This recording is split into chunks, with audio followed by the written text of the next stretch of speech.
நிறைய வடமாநில தொழிலாளர்கள்லாம் சின்ன பசங்களை கூப்பிட்டு போய் கற்பழிக்கிறது, இந்த மாதிரி நிறைய குற்ற சம்பவத்தில் ஈடுபட்டு வராங்களே, அதை பற்றி உங்களுக்கு தெரியுமா? அதை பற்றின உங்களோட நிலைப்பாடு என்னன்னு நாங்கள் தெரிஞ்சுக்கலாமா? அதுக்கப்புறமா ஆளுநர் ரவி அவர்கள் தமிழை பற்றி பேச தொடங்கினார். அதில் என்ன சொல்லியிருந்தாருன்னா, தமிழ்நாட்டில் இருக்கக்கூடிய அரசியல்வாதிகள் தமிழை வெறும் வெறுப்பு பிரச்சாரத்துக்காக மட்டும்தான் யூஸ் பண்ணுறாங்க, மற்றபடி தமிழை வளர்க்கணும் அப்படின்னு இவங்க எந்த பாடும் படுறதில்லை அப்படின்ற ஒரு குற்றச்சாட்டை முன் வச்சிருந்தாரு. இது உண்மையானு கேட்டால் கிடையவே கிடையாது. இங்கே இருக்கிற கவர்மெண்ட் தமிழ்நாட்டு ஸ்டூடெண்ட்ஸை தமிழை தாண்டி வேற எந்த ஒரு லாங்குவேஜுமே படிக்க விட மாட்டாங்க.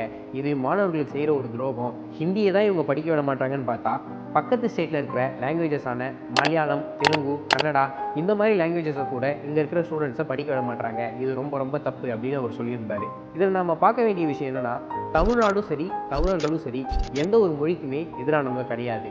எந்த ஒரு மொழியுமே படிக்கக்கூடாது அப்படின்னு உங்களை யாரும் சொல்ல மாட்டாங்க.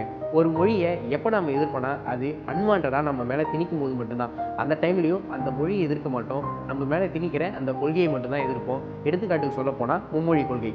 மும்மொழி கொள்கை ஸ்கீமை பொறுத்த வரைக்கும் தமிழ்நாட்டில் இருக்கிற ஸ்கூல்ஸில் 3 மொழி கட்டாயமாக கற்பிக்கப்பட்டால் மட்டும்தான் சென்ட்ரல் கவர்மெண்ட் உங்களுக்கு நிதி கொடுப்பாங்க அப்படின்னு சொல்லியிருந்தாங்க. இது உண்மையிலேயே கண்டிக்கத்தக்கக்கூடிய ஒரு விஷயம். அதனால தான் தமிழ்நாடு அரசும் மும்மொழி கொள்கைக்கு எதிராகவே இருந்துட்டு இருக்காங்க.